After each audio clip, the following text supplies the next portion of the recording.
Mais bienvenue à toutes et à tous. J'espère que pour tout le monde, la santé est là et que la famille va bien et que les proches vont bien.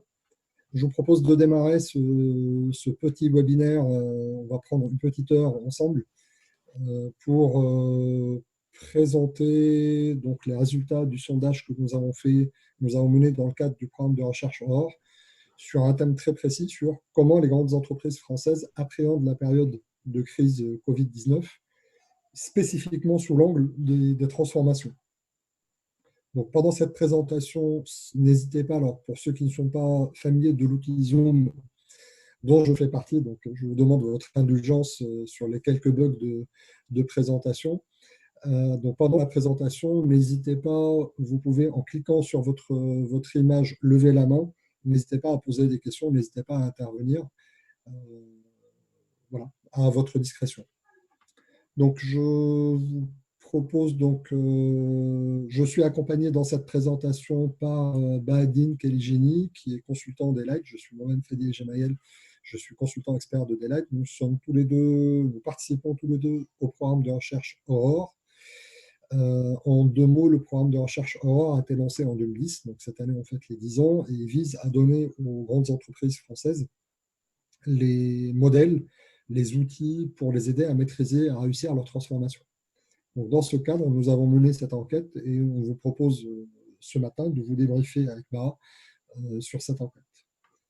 Voilà, je démarre. Donc, la présentation aura trois temps. Un premier temps, nous allons vous présenter la note méthodologique. Deuxième temps, les statistiques descriptives. Et dans un dernier temps, une petite analyse, une petite synthèse des résultats. Avec, bien entendu, à chaque fois, un temps de questions-réponses si vous le souhaitez. Voilà, donc je vous propose de démarrer. Bah, à toi la main. Ok. Alors, bonjour à tous déjà. Donc, ce questionnaire a été administré en ligne. Donc, c'est un questionnaire auto-administré via Dragon Survey. On a récolté les données pendant à peu près une semaine, donc entre le mardi 24 et le lundi 30. Il nous a permis de recueillir 52 réponses. Des 52 réponses, il y en a 44 qui sont sujettes à l'analyse des résultats, car ils proviennent des personnes qui travaillent dans des entreprises qu'on a appelées cibles, qui emploient plus de 5000 salariés. Et à partir de ces sous-échantillons, on a gardé les réponses qui ont rempli les questions jusqu'à la partie tactique, à savoir les questions 6 et 7, avec une cinétique complète qui donne un total de 20 réponses éligibles. Donc l'analyse a été menée en binôme par moi-même et M. Fadi El Jamayel, consultant expert à Delight. Merci, Bah. Donc, quelques éléments importants. Donc, d'abord, l'enquête est une enquête qualitative, c'est-à-dire par construction, elle vise à donner un premier aperçu sur les options de réponse que des grandes entreprises françaises ont prises face à la crise, que ce soit pour limiter l'impact de la crise ou pour préparer le rebond. Donc, elle ne permet aucune généralisation, elle ne prétend pas à une quelconque représentativité des 250 grandes entreprises françaises. Le nombre de 250 provient de l'INSEE, évidemment. Dernière enquête, à ma connaissance, de 2017 ou 2018. Un petit élément qui nous a embêté lors de cette enquête, c'est que nous avons, par rapport à d'autres enquêtes que nous avons l'habitude de mener dans le cadre du programme de recherche, nous avons un taux de perte que nous avons jugé un peu trop important. C'est-à-dire nous avons 75% de perte entre les personnes qui sont arrivées sur la première page du sondage la page, parce que le sondage est composé d'une seule page web en réalité, et les personnes qui ont effectivement commencé à saisir. Donc on a perdu 75% de la population, et on a encore perdu 61% de la population entre les personnes qui ont commencé à saisir et celles qui l'ont complété. Alors, complété au sens de ce que Bahadine vous a présenté tout à l'heure. Nous n'avons pas nécessairement d'explication forte. La seule piste d'explication de ce taux de perte serait la conjonction de deux facteurs. Le premier, c'est le caractère auto-administré par Internet, et donc sans interlocuteur en face, sans élément de confiance dans l'interlocuteur qui est en face. Et le deuxième facteur, c'est le caractère un peu sensible des informations demandées, qui sont liées à la réponse à la crise des grandes entreprises dans lesquelles les répondants, pour lesquels les répondants font partie, sont salariés. Et donc, dans la suite, donc on a un premier aperçu. Ce premier aperçu nous semble assez intéressant. On va vous le présenter. Et ce qui serait intéressant, ce que nous pensons utile, c'est de compléter cette première enquête par des interviews, toujours sous un angle qualitatif. Nous ne pensons pas avoir les moyens de mener une enquête empirique, au sens une enquête quantitative à visée de représentativité et de généralisation des constats, mais toujours sous l'angle qualitatif, d'avoir des interviews avec deux familles d'acteurs, des décideurs de niveau politique ou stratégique, de type directeurs généraux adjoints, secrétaires généraux adjoints, ou des acteurs de niveau tactique, de bons observateurs, on va dire, comme les DNUM, les DNUM adjoints, les directeurs de la transformation, leurs adjoints, les responsables de PME d'entreprise et leurs adjoints. Donc voilà à peu près pour le cadre, pour la note méthodologique. Je vous propose de passer à l'exposé, à la présentation des résultats. Est-ce que quelqu'un, avant d'aller plus loin, est-ce que quelqu'un sur la partie méthodologique, quelqu'un a des questions, des doutes, des remarques? Donc, le cas échéant, n'hésitez pas pour parler à activer votre micro. Par défaut, votre micro est désactivé.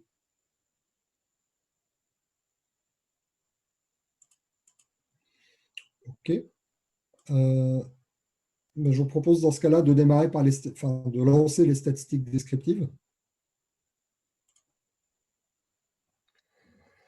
Ok, donc notre première question est, comme on l'a indiqué tout à l'heure, une question d'éligibilité au questionnaire. Donc, combien de salariés compte l'entreprise? Et on a 9 répondants sur 10, donc des 20 qui sont éligibles à l'analyse, qui travaillent dans des entreprises de 10 000 salariés et plus, et seulement 10% qui ont entre 5 000 et 9 999, pardon. Concernant la répartition en secteur d'activité, on a une représentation assez importante de l'industrie et du service. Un quart des répondants font partie du public, mais malheureusement, on n'a aucun représentant de l'agriculture, du commerce ou du bâtiment. Concernant le rôle du répondant, l'échantillon est peuplé d'acteurs qui sont à peu près différents, sauf une petite représentation importante des directeurs de programme de transformation à 40%. On a aussi un CDO, un PMO et des responsables de portefeuille.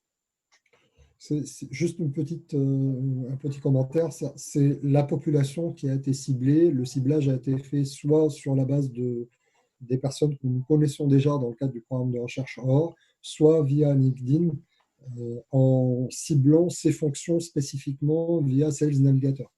Donc, c'est une enquête qui a été spécifiquement ciblée sur cette population, comme je vous l'ai dit, avec un taux d'ouverture d'emails et de clics sur le lien du sondage qui a été assez important. Le choix de cette population est un choix qui a été fait exprès. Nous avons fait exprès de choisir une population qui, à nos yeux, est supposée être un bon observateur de comment l'entreprise réagit par rapport à la capacité de transformation et qui sont, de notre point de vue, légitimes pour avoir un avis sur le sujet. On verra que le fait d'être un bon observateur va être un peu remis en question par la suite. Je te redonne la main. Ok. Alors, on rentre dans le vif du sujet. Donc, première question qui concerne la crise du Covid, porte sur l'impact de la crise. Une classification en 3 niveaux. Mineur, ça veut dire que la crise sanitaire aura un impact, mais que les principales activités ainsi que les investissements ne sont pas remis en cause. Et là, on a un répondant sur 4. Majeur, la survie de l'entreprise n'est pas en cause, mais elle va devoir prendre des mesures drastiques pour faire face à la crise, comme arrêter des investissements par exemple. Et on remarque qu'on a à peu près 80% des répondants qui sont dans ces deux modalités, donc mineur, majeur. Seule une personne sur 10 pense que la crise va être critique et fatale, entre guillemets, à la survie de l'entreprise. et peut l'obliger à repenser son modèle économique. On passe à la question 5. Donc, selon vous, est-ce que votre entreprise a pris des mesures adaptées pour atténuer, absorber l'impact de la crise sur son plan de transformation? Là, on a une majorité à 85% qui répond oui ou oui tout à fait, enfin plutôt oui ou oui tout à fait. Donc, alors qu'on n'a que 15% de réponses négatives.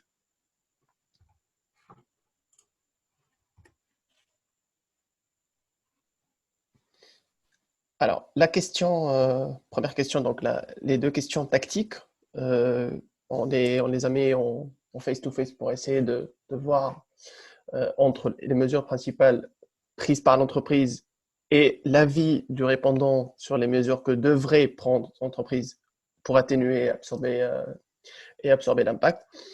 On voit clairement sur la question 6, donc sur les mesures prises, que le télétravail ou le travail à distance sont mises en place d'une façon majoritaire dans les entreprises, mais la tendance inverse légèrement par le lancement de projets spécifiques pour répondre à la crise à court terme. On remarque aussi que la modalité qui a le moins de réponses, c'est réduire le budget des fonctions d'appui de transformation, alors que on a des répondants qui préfèrent voir les budgets des projets programmes réduits ou arrêter des sous-ensembles de transfo. Sur ce transparent, il faut noter la différence entre la modalité verte et la modalité mauve foncé, c'est-à-dire la mise en place de dispositifs, projets, programmes repensés ou réduits et présentés à égalité à peu près avec le fait d'arrêter un sous-ensemble de transformation ou de réduire le budget d'un certain nombre de transformations. Si vous voulez, les modalités considérées par nous, par l'équipe de recherche, comme étant des modalités non destructives, c'est les trois premières modalités. C'est le renforcement du travail à distance, le lancement d'un ou plusieurs projets spécifiques pour répondre à la crise, et le fait de réduire les dispositifs projets ou programmes de transformation de façon générale à un certain niveau qui est capable, enfin qui est repensé dans le qui est capable de performer. Les deux dernières mesures sont considérées par nous comme étant des mesures plutôt destructrices de valeur, c'est-à-dire une approche budgétaire de j'arrête des transformations ou je réduis des budgets de transformation ou je réduis le budget d'unité d'appui. Mesures qui ne semblent pas majoritaires. Un point d'étonnement quand même, on est assez étonné, on n'arrive pas à s'expliquer le pourquoi du décrochage de la quasi-totalité des répondants qui disent notre entreprise a eu recours au travail à distance et dans les mesures que votre entreprise devrait mettre en place, on ne retrouve plus que 8, soit pratiquement la moitié, un peu moins que la moitié, qui disent l'entreprise devrait mettre en place des mesures de travail à distance. Très honnêtement, on n'a pas d'explication de ce phénomène-là. On ne sait pas expliquer ce phénomène, mais bon, voilà, on le constate. On passe à la partie stratégique. Oui, alors la partie strat, première question, est-ce que votre entreprise a mené à date une réflexion sur la préparation de l'après-crise? Là, on est à quasiment 2 semaines après la crise. Fadi, tu peux revenir? Oh, pardon, Question. désolé. Pas de souci. Donc là, on est à 2 semaines après la crise et on voit que la préparation de l'après-crise est présente à quasiment 44% et absente pour un peu plus du tiers de nos répondants et qui a un cinquième de non-réponse ou de ne se prononce pas, qu'on peut peut-être qualifier d'une absence d'information du management entre l'échelon, vers l'échelon tactique justement. Enfin, qu'on peut qualifier, on se pose la question, on ne sait pas. Oui, Enfin, hypothétique, ouais. Voilà, on émet cette hypothèse parce que sur deux de nos clients, les deux personnes à qui nous avons discuté en tête-à-tête, enfin via Internet évidemment, nous ont dit, écoute, je ne sais pas, je n'ai pas d'informations sur ce sujet si mon entreprise a mené une réflexion structurée à date sur ce sujet. Donc, d'où l'hypothèse émise qui n'est qu'une hypothèse. Alors, en parlant d'instance, est-ce que votre entreprise a mis en place une instance dédiée à la réflexion stratégique d'après-crise? Donc, en dehors de l'instance qui a été dédiée à la gestion de crise, là encore, on a quasiment les mêmes proportions de oui et de non. Par contre, le nombre de ne se prononce pas augmente, qui passe au quart. Et donc, on peut se demander que c'est un manque aussi d'absence d'information du management. Hypothétique, encore une fois. Alors, selon vous, est-ce que votre entreprise a pris à date des mesures adaptées pour préparer le rebond après la crise en termes de transformation? Là, on a les répondants estiment majoritairement à 57% que leurs entreprises ont pris des mesures adaptées pour préparer le rebond, dans un cinquième de oui, tout à fait. Par contre, la réponse a été négative dans 43% des cas qui estiment que leur entreprise n'ont pas encore préparé le rebond, pas pris les mesures plutôt pour préparer le rebond.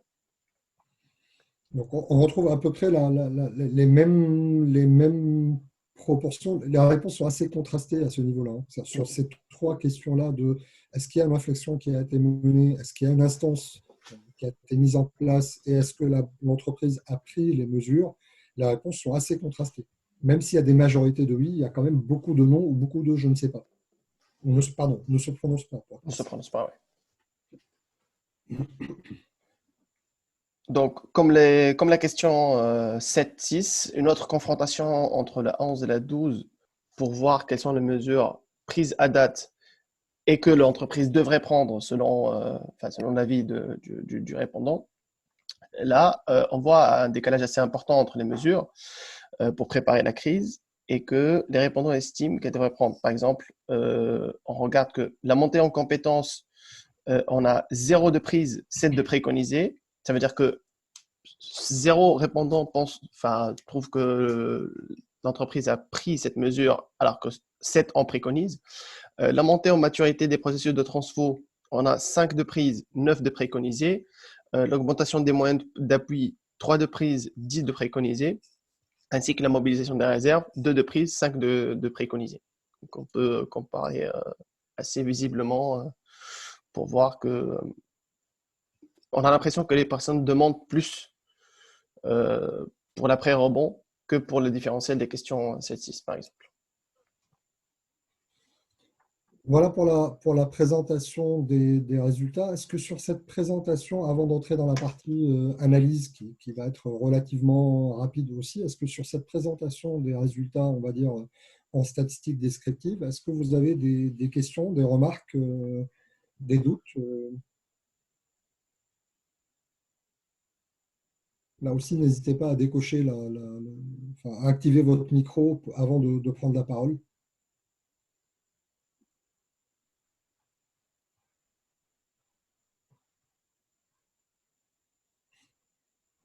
Ok, écoutez, on va passer à la partie synthèse, puis après on se laissera le temps d'échanger. Donc, sur la partie synthèse, qu'est-ce qu'on peut dire?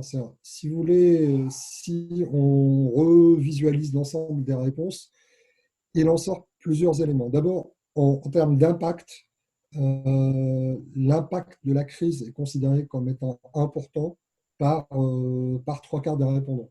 On est à 75% qui considèrent qu'il est soit critique, soit majeur. Ce qui correspond à peu près à la perception que nous, on peut en avoir de façon assez intuitive. Sur la partie mesures tactiques,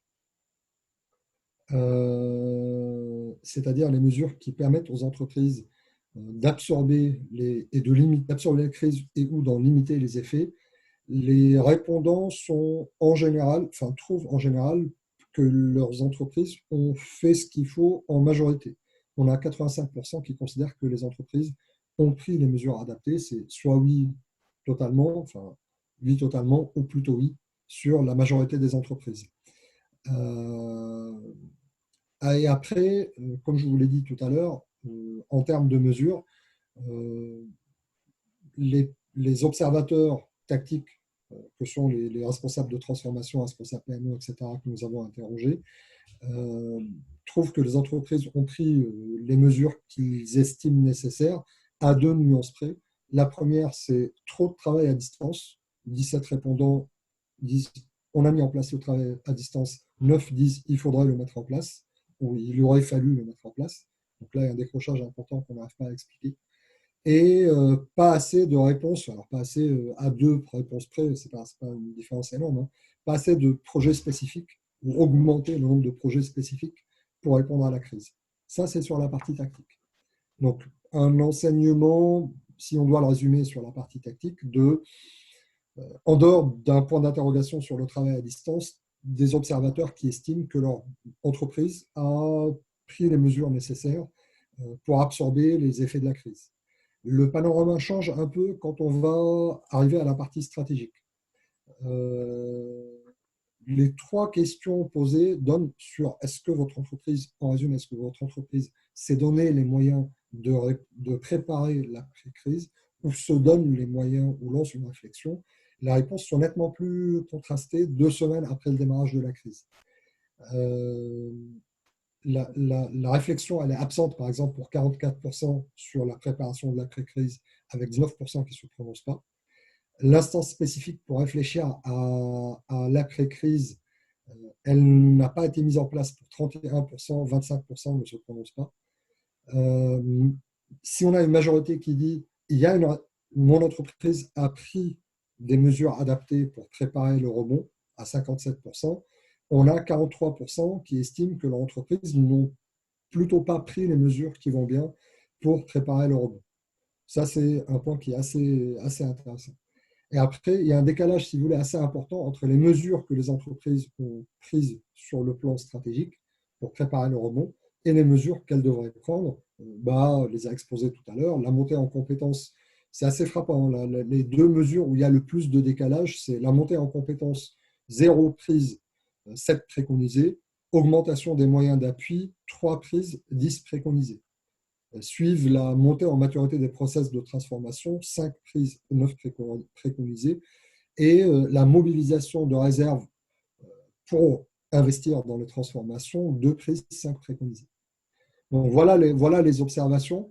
Ces observations, si vous voulez, sont renforcées par ces deux graphiques qui sont assez intéressants, qui montrent, par exemple, que sur la partie tactique, 8 personnes interrogées, 8 répondants,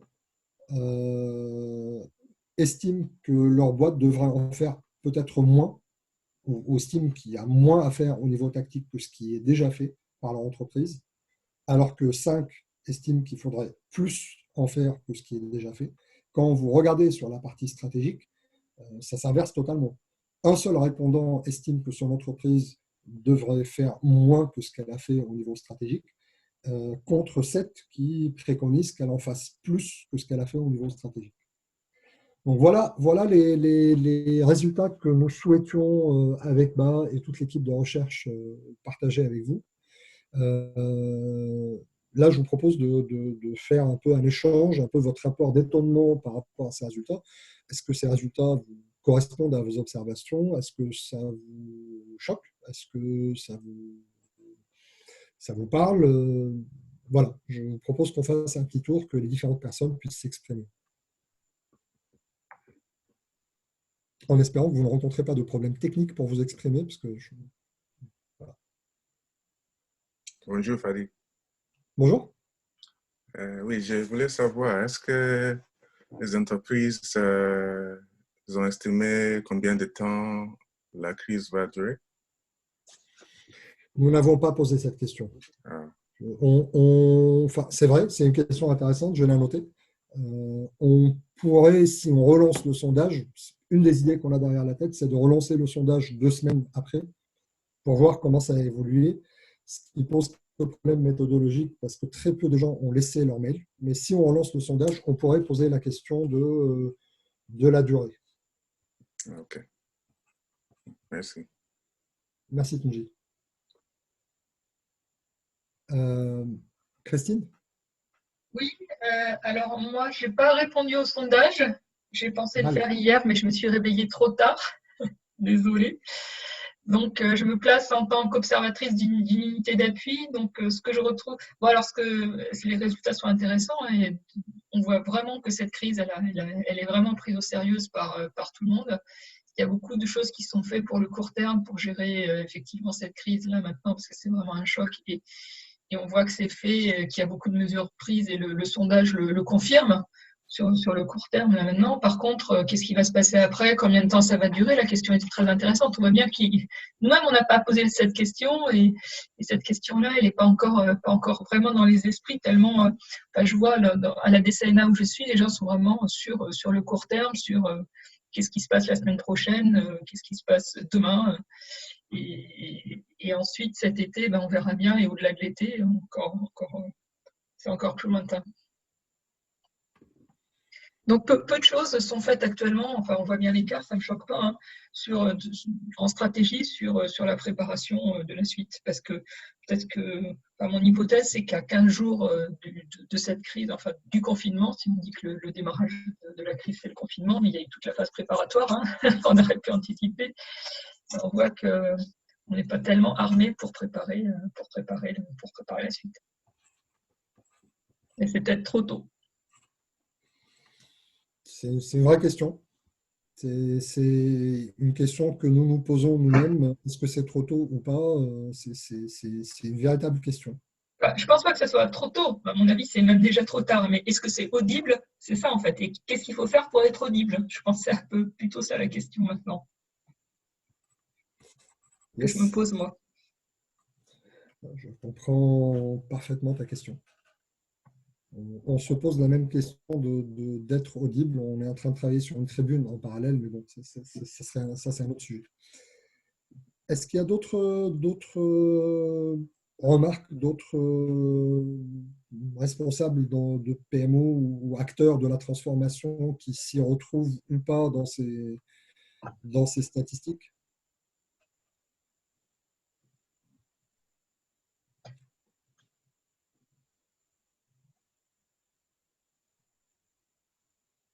Alors, Stéphane, il suffit de... Voilà.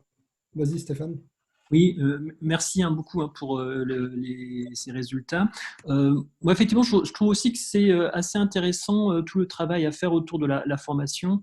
On voit bien qu'aujourd'hui, toutes les personnes ne sont pas forcément réquisitionnées, que toutes les personnes n'ont pas forcément, ça a été évoqué dans l'enquête, de facilité pour faire du télétravail. Et donc, certaines personnes sont finalement confinées chez elles avec peut-être un peu moins d'activités à faire et mettre à profit ce temps pour se former. Je pense que c'est effectivement une bonne manière de capitaliser et de voir la suite et d'augmenter ses compétences sur différents sujets. Et donc, voilà, je trouve que là, je vois, c'est cette préconisée. Effectivement, c'est peut-être, c'est pas la surprise, mais en tous les cas, c'est une bonne. Ça peut être un bel axe de travail pour les prochaines semaines. Effectivement. Il y a effectivement pas mal de préconisations au niveau stratégique dans celle-là. Oui. Est-ce qu'il y a d'autres observateurs qui souhaitent intervenir? Éventuellement, est-ce que dans vos entreprises, est-ce que vous retrouvez les... Est-ce que alors, c'est vrai que la question de représentativité et donc de généralisation est absolument impossible, mais c'est intéressant de savoir si parmi vous, que ce soit des consultants ou des personnes qui sont dans les entreprises, vous retrouvez des décalages importants par rapport à ce qui est affiché ici. Est-ce qu'il y a d'autres types de mesures, que ce soit des mesures tactiques ou des mesures stratégiques qui auraient été prises, par exemple, par vos clients ou par vos entreprises?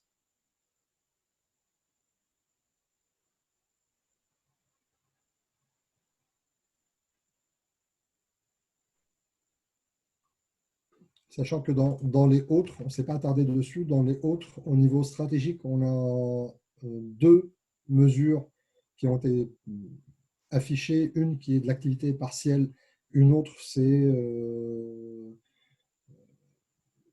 un répondant parle d'efforts de gestion de crise, bien sûr, mais l'aménagement de plans de réforme les plus structurants.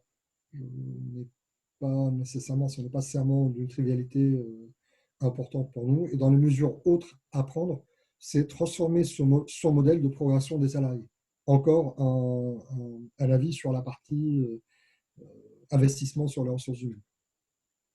Valérie, allez-y, je vous en prie. Oui, pardon, j'étais en mute, je l'ai parlé. Juste pour rebondir par rapport à ce qui est audible ou pas, je pense que juste ceux qui sont au front et ce qu'on voit, c'est la partie immergée de l'iceberg, c'est-à-dire que c'est la communication interne et la préparation de l'après-crise, voilà, elle n'est pas visible aujourd'hui. C'est pas qu'elle n'est pas forcément audible, mais en tout cas, volontairement, elle ne se rend pas visible. Et elle existe, mais c'est pas elle qui va susciter l'adhésion immédiate. Donc, elle travaille en back-office aujourd'hui. Mais ça ne veut pas dire qu'elle ne se fait pas. Et puis, donc voilà, si par contre, il y a un effort assez monstrueux là, et qui va crescendo, je dirais, pour rassurer les équipes, pour féliciter les équipes, pour les encourager, pour s'assurer que tout le monde est à bord.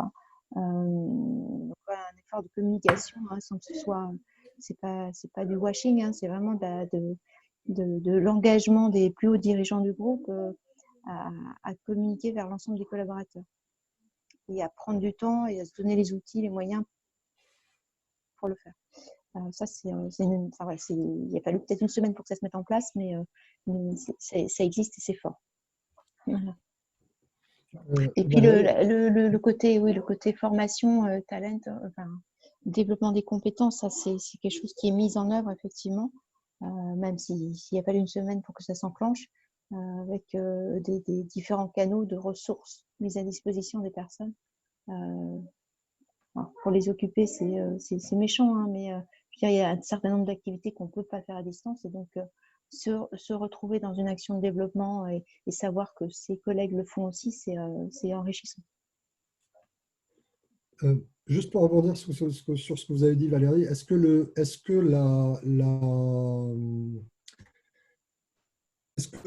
dans la première idée que vous avez proposée est une idée qui consiste à dire il y a une préparation de l'après, mais la préparation de l'après n'est pas visible pour le moment pour un certain nombre de raisons, notamment parce que l'urgence, c'est de rassurer, d'être présent, etc. Est-ce que ceci pourrait expliquer les 19% de ne se prononce pas sur est-ce que votre entreprise a mené une réflexion, ou même les 25% que votre entreprise a mené une instance? Ça voudrait dire que les entreprises ont éventuellement mené une réflexion, ont mis une instance, mais l'observateur, qui est le directeur de la transformation, le PMO d'entreprise, etc., n'est pas au courant de l'existence de cette instance encore. Ça pourrait expliquer ça, votre avis, ou pas?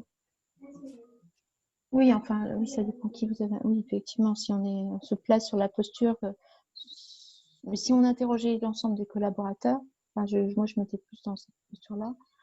Je pense qu'il y a beaucoup de choses qui ne sont pas visibles. Alors, effectivement, le PMO, la direction de la transformation, enfin, la direction de la transformation, oui, elle est informée, elle est impliquée. Non, pour moi, ça n'explique pas le décalage à ce niveau-là par rapport à la cible. Je suis d'accord. Non. Ça pourrait l'expliquer pour l'ensemble des collaborateurs, oui. des groupes. Oui. Mais pas pour des directeurs de programme, parce que les répondants ici, c'est des directeurs de programme de transformation, des responsables de portefeuille, des responsables de PMO. Non, là, ça n'explique pas le décrochage. Ça paraît un peu bizarre. Après, une observation sur 2 ou 3 de nos clients que nous connaissons va dans le sens de, effectivement, il y a un minimum de temps pour que ça se mette en place. Il y a quand même un effet, comme le signalait Christine Bayeul tout à l'heure, il y a un minimum de temps pour absorber le choc et commencer à installer les choses de court terme et, dans la foulée, commencer à installer la réflexion de plutôt moyen-long terme. Donc le fait qu'on ait posé la question à 2 semaines n'est pas neutre.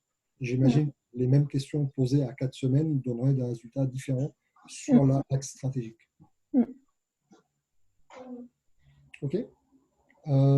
D'autres étonnements, d'autres questionnements, d'autres observations éventuellement?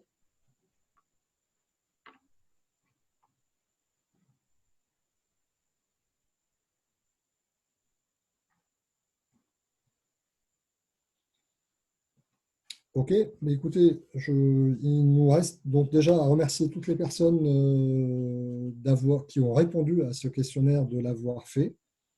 Hop, j'ai une question qui s'affiche. Si on installer, livrer des PC portables pour le télétravail. Oui, on a une réponse. Je confirme, les DDSI sont encore en train d'installer et de livrer des PC portables pour le télétravail. Donc effectivement, ça peut avoir un sens. Christine? Oui, moi je voulais signaler qu'il y a quand même eu, enfin, côté DSNA, il y a quand même eu, enfin, ce que j'ai observé, c'est une réponse quand même par rapport aux transformations. Bon, l'aspect opérationnel a été géré naturellement, c'est le cœur de l'activité de la DSNA. Mais sur l'aspect de transformation, ça a quand même été géré. Ça a été géré d'une façon assez brutale en disant bah, arrêtez tout, on gèle tous les investissements, on gèle toutes les activités. Ça a été demandé de façon explicite. Donc tout a été mis à l'arrêt. Et pour le redémarrage, bah, vous attendez notre signal. Et du côté, et en fait, pour le moment, tout le monde, enfin, ceux qui ne sont pas dans l'opérationnel, attendent que ça redémarre en se formant, en restant en bonne santé. Mais pour l'instant, c'est l'attente. Donc vraiment, les 15 premiers jours, on peut comprendre qu'on s'arrête, on attend, mais vraiment la suite, maintenant, c'est là que ça va se jouer. Et donc, c'est assez compliqué cette période-là pour arriver à faire prendre en compte qu'au-delà de on gèle, on arrête et on attend, il y a des projets à lancer, des choses à faire d'un niveau stratégique, parce que cette période-là est vraiment pas propice à poser ce type de questionnement actuellement. Christine, si je peux me permettre, la remarque, enfin, le panorama n'est pas si joyeux que ça non plus sur la part, enfin joyeux, désolé du terme, parce que dans une crise comme celle-là, c'est peut-être pas le terme le plus adapté, mais le panorama n'est pas aussi rose que ça non plus sur la partie tactique. Si on regarde sur les 21 réponses gardées au niveau tactique, il n'y en a que 5 il n'y en a que 6, pardon, qui disent que leur entreprise a réfléchi à un dispositif de transformation stable et réduit. Alors que 6 répondent que leur entreprise a simplement réduit des investissements dans des transformations ou arrêté des transformations. Donc, des mesures tactiques qui ne soient pas, on va dire, brutales, du genre j'arrête les transformations. Là, ce que tu décris est assez brutal. De façon plus ou moins nuancée. Voilà.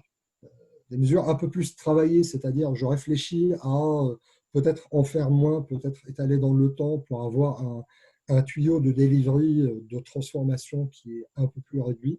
Et bien, ces mesures-là ne sont pas. Enfin, on est à peu près au quart des répondants qui déclarent que leur entreprise a mis en place ce genre de mesures.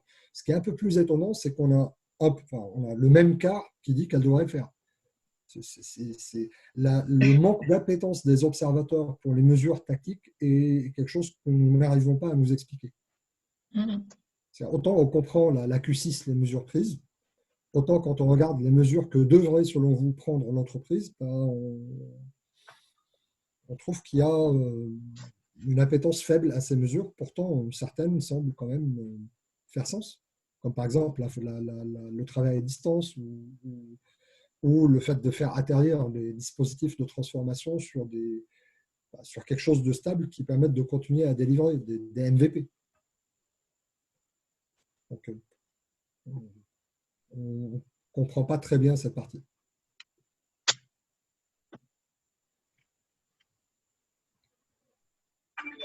Bien. Moi je la comprends assez facilement. Ah bon? Pourquoi? Dans quel sens? Moi, tel que je la lis, c'est oui, il y a beaucoup de. Enfin, si on regarde la partie télétravail, il y a beaucoup de mesures prises.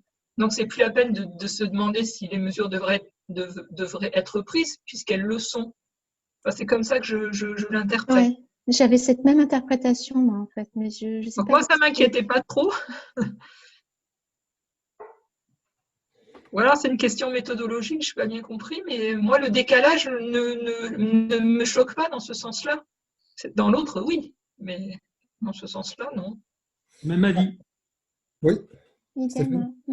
Ouais, Même j'ai avis pour oui, mais écoutez, nous avons été avec Ba tentés de prendre cette interprétation qui nous est quand même globalement plutôt sympathique, Oui. parce qu'on a quand même quelques envies, mais en tant que statisticiens, nous essayons de nous méfier de nos envies et de rester prudents là-dessus. Si cette interprétation est vraie, enfin, elle pourrait être vraie, mais ça tranche un peu avec celle-là. C'est avec, enfin bon, je ne sais pas, peut-être. Peut-être qu'il faut qu'on reformule nos questions pour éviter cette éventuelle ambiguïté. Moi, je ne ferai pas de généralité, mais moi, en tous les cas, quand j'ai répondu comme ça. C'est-à-dire que, comme c'était fait, j'ai considéré que ce n'était pas à faire.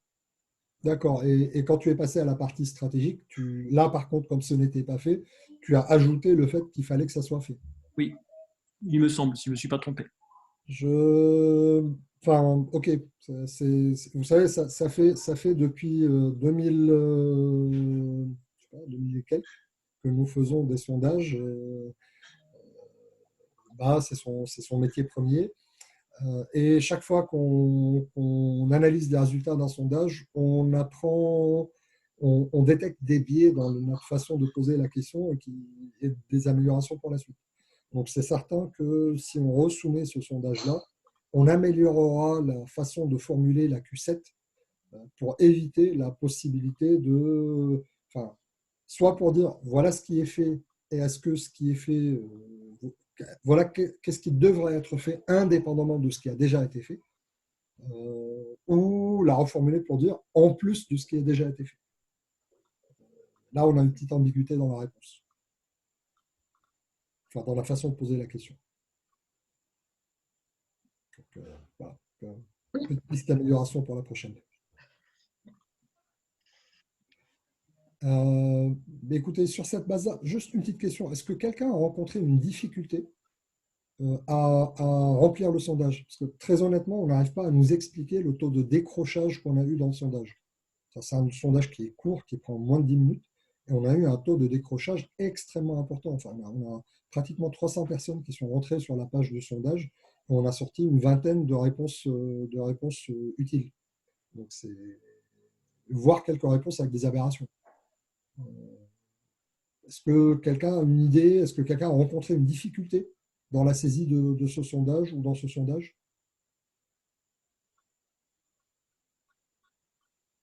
Non, non, pas du tout.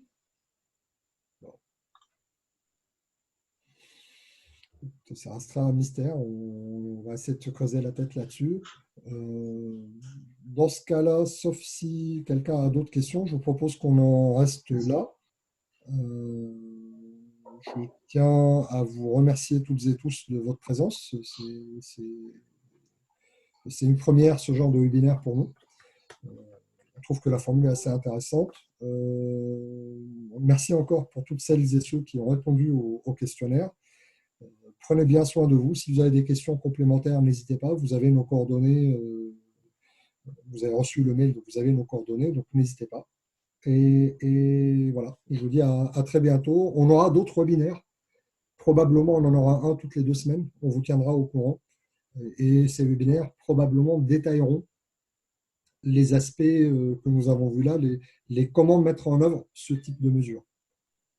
Donc, n'hésitez pas à vous reconnecter ou à nous faire part si vous avez des gourmandises ou des idées qui vous semblent pertinentes à creuser dans le cadre de nos travaux de recherche. Merci tout le monde. Je vous souhaite une excellente journée. Merci, Merci beaucoup, Fadi. Merci à tous, au revoir. Merci à tous, au revoir.